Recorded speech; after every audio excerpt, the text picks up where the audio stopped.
నమస్తే, welcome to hit TV. నా పేరు నరేష్. సాక్షి కార్యాలయం పైన టీడీపీ వాళ్ళు దాడి చేసినారు. దీనికి సంబంధించి దాడి చేయాల్సిన పరిస్థితి ఎందుకు వచ్చింది? ముఖ్యంగా కొమ్మినేని మాట్లాడిన మాటల్లో పరమార్థమైంది తెలుసుకుందాం. మనతో పాటు ప్రముఖ సామాజికవేత్త కృష్ణకుమారి గారు ఉన్నారు. మేడం నమస్కారం. నమస్కారం మేడం, సాక్షికి సంబంధించి ప్రముఖ మీడియా ఛానల్ దాంట్లో కొమ్మినేని గారు ఆయన డిబేట్లో మాట్లాడుతూ అమరావతిలో చాలామంది వేసలు తయారవుతున్నారు అనే విధంగా ఆయన కామెంట్ చేయడం, దాని తర్వాత టీడీపీ వాళ్ళు సాక్షిపై దాడి చేయడం, ఆయన అరెస్ట్ చేయడం. కానీ ఇక్కడ దారుణమైన సంఘటన ఏంటంటే చాలామంది కొమ్మినేని మాట్లాడిన మాటలు సమర్థిస్తూ మాట్లాడుతున్నారు వైసీపీ వాళ్ళు. దీనికి సంబంధించి సజ్జల రామకృష్ణారెడ్డి కూడా ఆయన కూడా మాట్లాడుతూ వీళ్ళంతా కూడా రాక్షసులు, పిశాచులు, సంకర జాతికి చెందిన వాళ్ళని కూడా మాట్లాడడం జరిగింది. ఆయన కూడా నోరు జారిండి. వీళ్ళిద్దరిపైన ఏం చెప్తారు మేడం? అసలు వాళ్ళు ఒక రాజకీయ ఉద్దేశంతో ఆ టీవీ ఛానల్లో ప్రోగ్రాము, అది ప్రీ స్క్రిప్టెడ్ ప్రోగ్రామ్. వాళ్ళు ఇలా మాట్లాడాలి అనుకుని వచ్చారు అక్కడికి. ఇప్పుడు మనకి ధోరణి తెలిసిపోతుంది, ఇది మధ్యలో వచ్చిన టాపిక్కా లేకపోతే ఇప్పుడు మాట్లాడుకునే దాంట్లో భాగంగా వచ్చిందా లేకపోతే ఇది కావాలని మాట్లాడారా అనేది అర్థమైపోతుంది. వాళ్ళు కావాలి అని ఈ టాపిక్ని తీసుకున్నదే, దీన్ని టాపిక్ చేయాలన్న ఉద్దేశంతో వాళ్ళు మాట్లాడారు.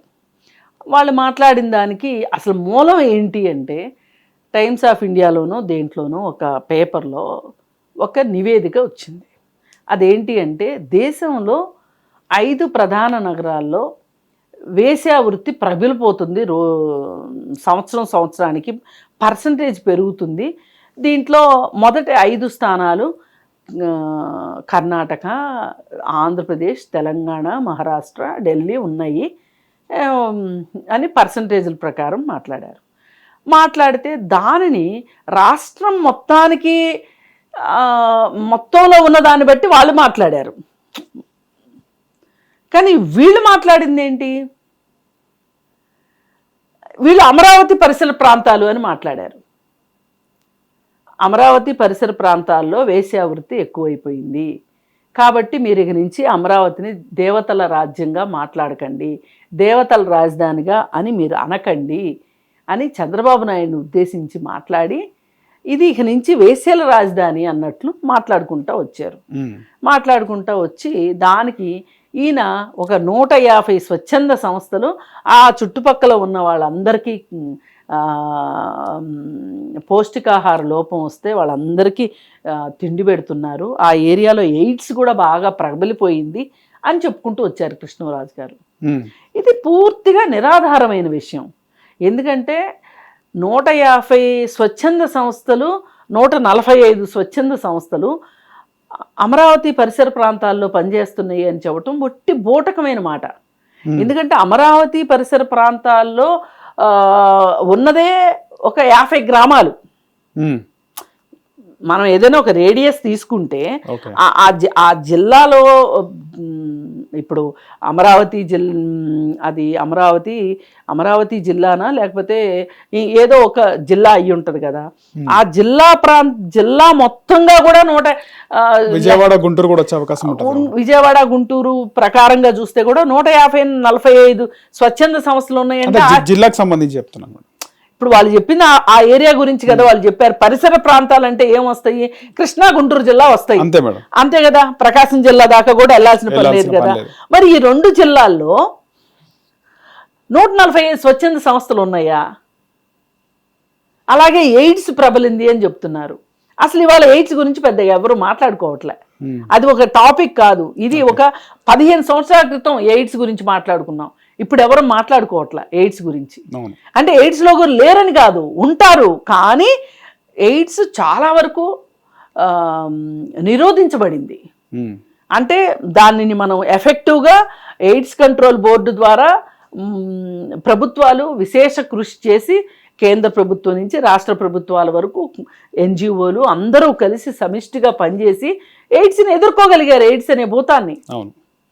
మరి అలాంటప్పుడు అక్కడ ఎయిడ్స్ ఉందని నువ్వు ఎట్లా చెప్తావు? పైగా ఎయిడ్స్ ఏమి ఉంటే గనక వేశ్యావృత్తి వలన ఎయిడ్స్ వస్తుంది అని మనం అనుకుంటే అది వాస్తవం కూడా కాదని కాదు. మరి అలాంటప్పుడు కలకట్టాలో వేశ్యావాటికలు ఉన్నాయి, బాంబేలో ఉన్నాయి వేశ్యావాటికలు. మరి అక్కడ ఎక్కువ రావాలి కదా, అవును. ఇక్కడ ఎలా వస్తుంది? అంటే మొత్తానికి అమరావతిలో మంచి లేదు, చెడు ఉంది, అంత చెడు, రోగాలు ఉన్నాయి, వ్యాపారం నడుస్తుంది, ఎవరు అక్కడ ఉండొద్దు, ఎవరు ల్యాండ్స్. పైగా ఇంకొకటి ఏంటి వాళ్ళు చెప్పదలుచుకున్నది, అమరావతిలో అది ఒక పవిత్ర భూమి అని మీరు అంటున్నారు, కానీ అక్కడ జరిగే అపవిత్ర కార్యక్రమాలు జరుగుతున్నాయి, ల్యాండ్ దందాలు జరుగుతున్నాయి, కమిషన్ల వ్యవహారం జరుగుతుంది, అది జరుగుతుంది, ఇది జరుగుతుంది, ఏవేవో టీడీపీ గవర్నమెంట్ వచ్చినప్పుడు జరుగుతున్నట్టు అని అని వాళ్ళు అన్నారు. అయితే దీని మీద అందరికీ కోపం వచ్చింది. వాళ్ళు మాట్లాడింది ఏ మాత్రం కరెక్ట్ కాదు. అసలు నివేదికలో ఉన్నది వేరు, వీళ్ళు మాట్లాడింది వేరు, వీళ్ళు కావాలనే మాట్లాడారు. సరే, దాన్ని కొంతమంది వ్యతిరేకించినప్పుడు వీళ్ళు పెద్ద మనిషి తరహాగా చేయాల్సింది ఏంటంటే వినమ్రంగా, మేము అలా అనుకోలేదు, అనుకోకుండా చర్చకు దారి తీసింది, బాధపడుతున్నారు కదా, మీరు బాధపడకండి, క్షమించండి అంటే అయిపోయేది సింపుల్గా.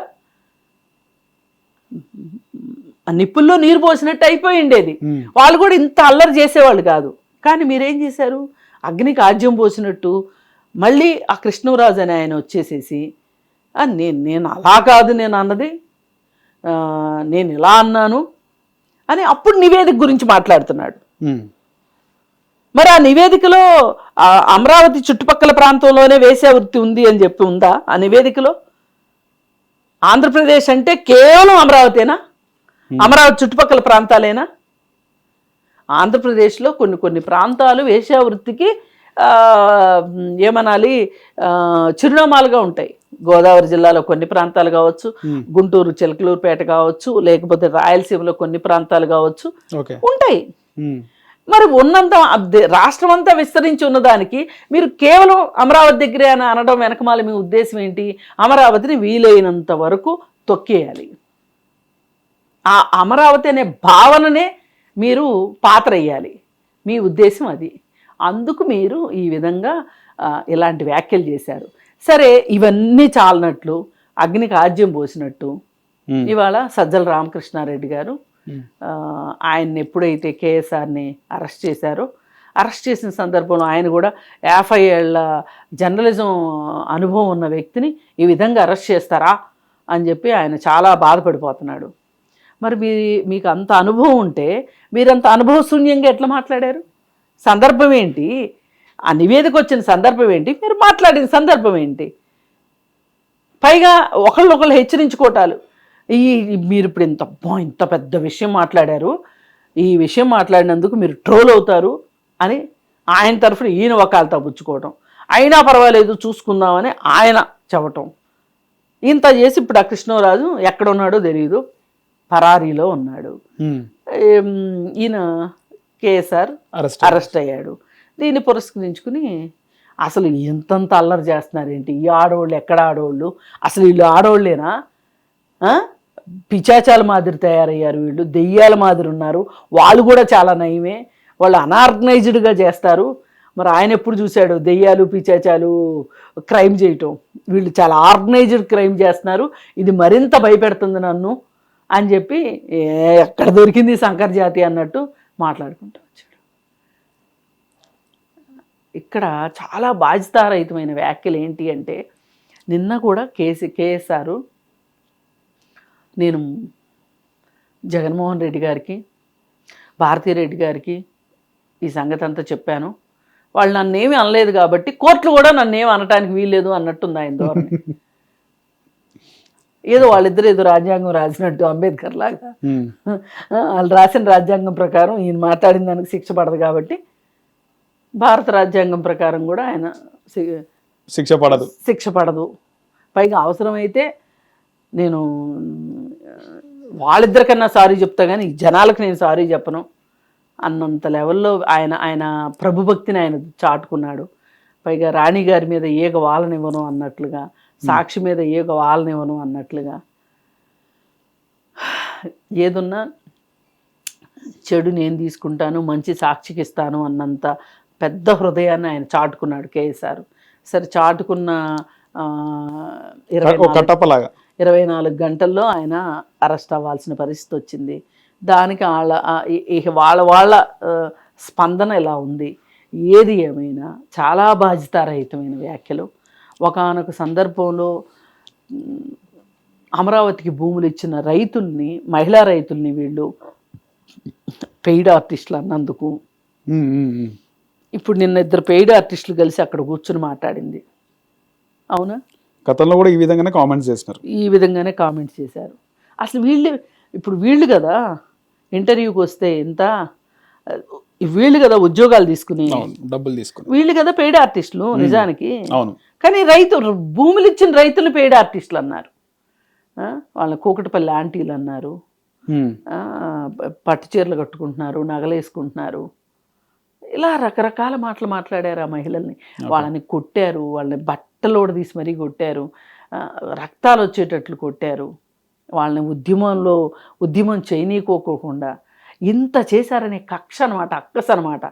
ఆ అక్కసు మనం ఎంత అమరావతిని లేకుండా చేద్దామని చేస్తే ఈ మహిళలు అమరావతిని ఎంత ఇదిగా సాధించుకున్నారు కాబట్టి ఈ మహిళల మీద మాకు ఇంత కక్ష ఉంది అని వాళ్ళ కక్ష అంతా చూపించేసుకున్నారు ఆ ఇద్దరు, ప్లస్ సజ్జల రామకృష్ణారెడ్డి గారు.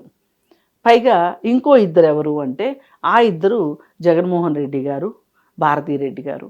వాళ్ళు కూడా ఏమీ ప్రకటన ఇవ్వకపోవటం వెనకమాల ఏమనిపిస్తుంది? వీళ్ళందరికీ ఇష్టం ఇలా మాట్లాడటం, అమరావతిని ఇలా మాట్లాడడం వీళ్ళందరికీ బురద జల్లడం. వీళ్ళున్నంత అమరావతి సజావుగా జరగటం వీళ్ళకి ఇష్టం లేదు.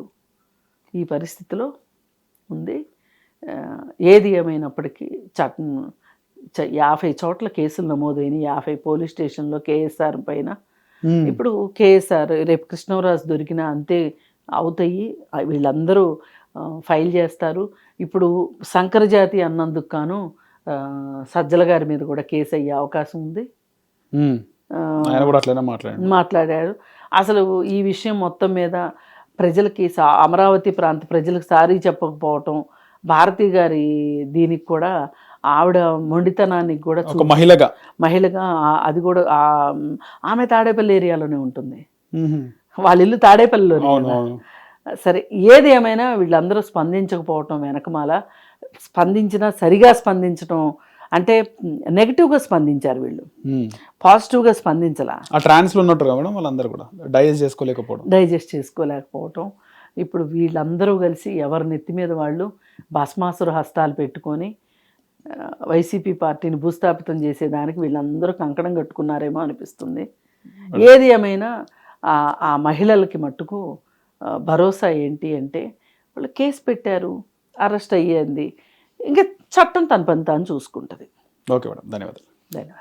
హిట్ టీవీ యాప్, ఇందులో short news, live news, entertainment shows, movies, digital magazines తో పాటు మీ జిల్లా వార్తలను కూడా ఫ్రీగా చూడొచ్చు.